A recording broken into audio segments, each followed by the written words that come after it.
Have you ever wondered why, no matter how many elections we have or how many leaders promise change, the system seems to stay the same, or sometimes get worse? Why do some politicians cling to power like it's their birthright, using every trick in the book to stay on top? In this video, we're going deep into the world of power grabbing, how governments, both past and present, manipulate systems, twist rules, and exploit the public trust. All for one thing: control. Stick around because the patterns we're about to expose might just change how you see your country's politics forever. Don't forget to like and subscribe because being informed is the first step to change. What is power grabbing in politics? Let's start simple.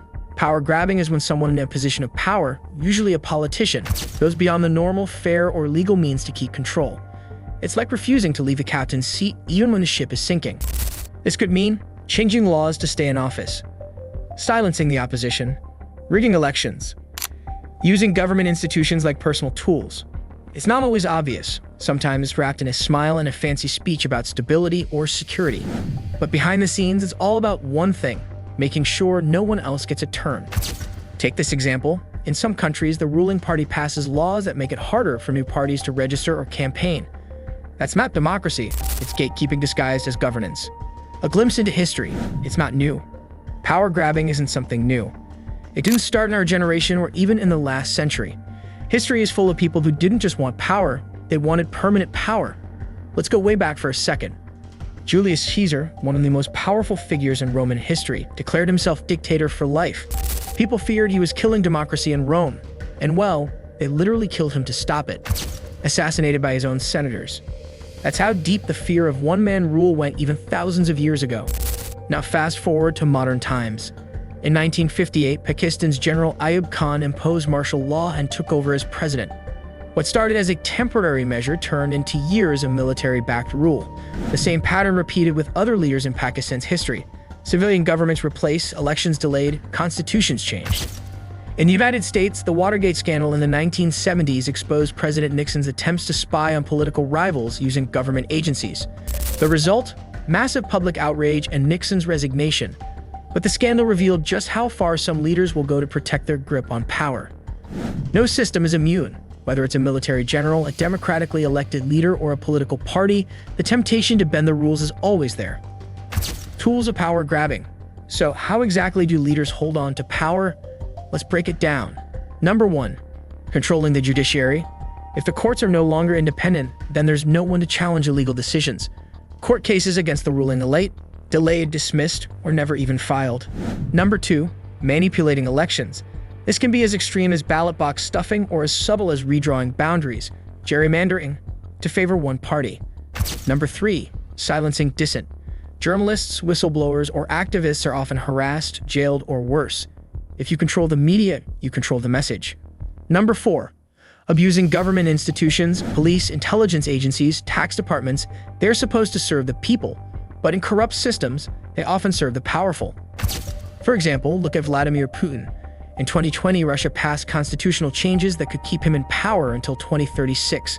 That's over 3 decades of leadership, an entire generation growing up under the same ruler. And in India, there are rising concerns about press freedom and the independence of the judiciary. Critics say democratic institutions are being weakened to pave the way for a long-term grip on power. The real cost of corruption and control.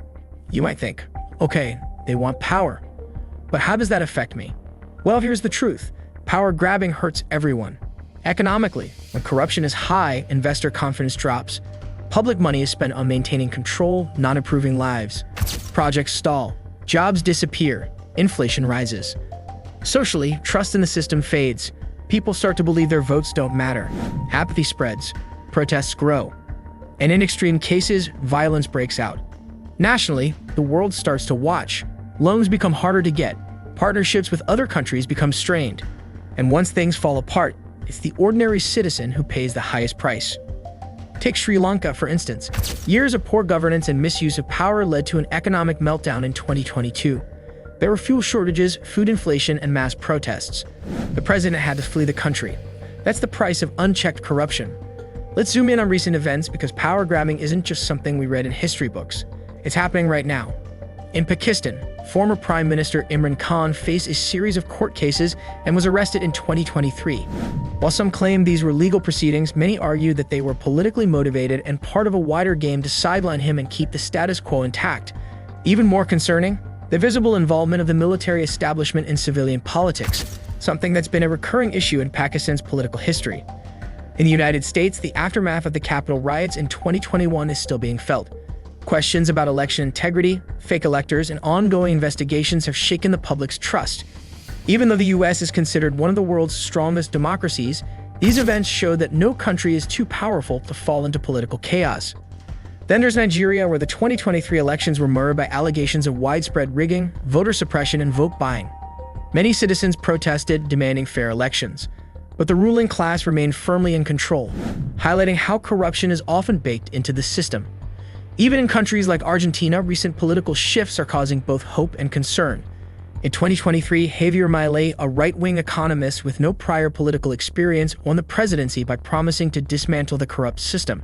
Some hailed him as a savior. Others fear he may turn authoritarian under the banner of cleaning house. Only time will tell. Why does power grabbing keep happening? If so many people see it, why does it continue? The answer lies in a few deeply rooted issues. Number 1. Weak institutions. When institutions like the judiciary, election commission, or press aren't strong and independent, they become tools of the ruling elite. Number 2. Lack of accountability. In many systems, there's no real punishment for those who abuse power. Leaders who misuse authority often get re-elected or worse, promoted. Number 3. Public apathy. A huge part of the problem is the public itself. When people believe that nothing will change, or that all politicians are the same, they stop voting. They stop protesting. They stop caring. And that silence allows corruption to grow even stronger. Number 4. Money and power go hand in hand. Once someone has power, they gain access to money. That money can be used to buy loyalty, control the media, or crush opposition. It becomes a never-ending cycle. As British historian Lord Acton famously said, "Power tends to corrupt, and absolute power corrupts absolutely." Can anything be done? Yes, but change isn't easy. Never is. Still, history shows us that when people unite, demand better, and take action, power can be taken back. Here's what can help. Number 1. Empowered institutions. Institutions like the Supreme Court, election commissions, and anti-corruption agencies must be truly independent, not just on paper, but in action. Their leaders should be picked through transparent processes, not political favoritism. Number 2. A free and fair press. Journalists are often the first to uncover scandals. That's why corrupt leaders try so hard to shut them down. A free media is a strong check on government abuse. Number 3. Civic education.